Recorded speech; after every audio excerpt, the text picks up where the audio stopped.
বন্ধুরা, এই যে আমি আজকে রান্না করব এই যে মুসুর ডাল দিয়ে চিংড়ি মাছের মাথা এই যে ভাজে নিছি, এগুলি বাটা কইরা বড়া কইরা এই যে তরকারি করব। এখানে আছে পুঁই শাক, এই যে পুঁই শাক, এখানে মিষ্টি কুমড়া, বেগুন, এই যে আলু, এগুলা দিয়ে আমি তরকারি বানাবো। এই যে আদা বাটা জিরা বাটা হয়ে গেছে।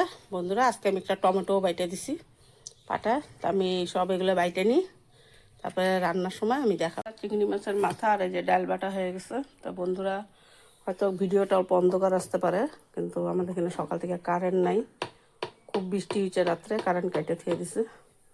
এটার মধ্যে দিব আমি একটু সামান্য হলুদ, দিব সামান্য লবণ।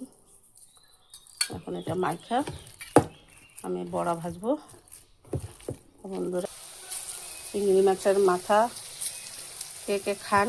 বাটাও ভাল লাগে, কালো জিরা রসুন দিয়ে বাটা করলে, ভাজা করে তারপরে ভাইজা বাটতে লাগে, তাহলে স্বাদ লাগে। কাঁচা বাইটা ভাজলে স্বাদ লাগে না। আপনারা কে কীরকম খান? আপনি এই বড়াটার মধ্যে আপনি কাঁচাও বাইটা দিতে পারেন, তবে আমি ভাইজা বাটা করছি। বন্ধুরা, যে বড়া ভাজা হয়ে গেছে, এখন আমি তেজপাতা দিয়ে দিব সোমবারে, আর দিয়ে দিব 5 ফোড়ন। ভিডিওটা কালো হইলে ক্ষমা করেন, কেন কি কারেন্ট নাই, এখন ভিডিও তো বানাইতেই লাগবে। আর ভিডিও 3-4 দিন থেকে ছাড়া হইতেছে না। আমাদের চিরাং ডিস্ট্রিক্টে কিছু একটা ঘটনা হয়েছে, আমাদের ডাটা অফ করে রাখছে। তা ভিডিও বানাইতেছি ঠিকই, কিন্তু ছাড়তে পারতেছি না, নেট চলতেছে না। যদি নেট চলে বন্ধুরা ভিডিও দিব, 2-3 দিন দেরি হোক, আপনারা কেউ খারাপ পাবেন না। দিয়ে দিব ওই যে তরকারি।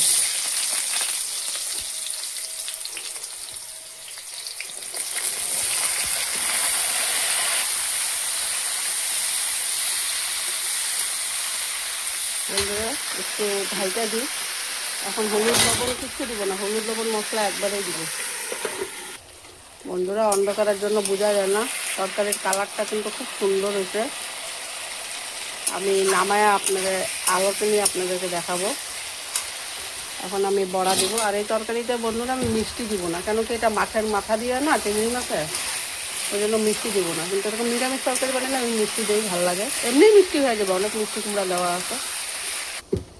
এতটুকু জল লাগবে, কেন কি আলু দেখি কতটুকু সিদ্ধ হয়েছে। হয়ে গেছে বন্ধুরা, তরকারি হয়ে গেছে।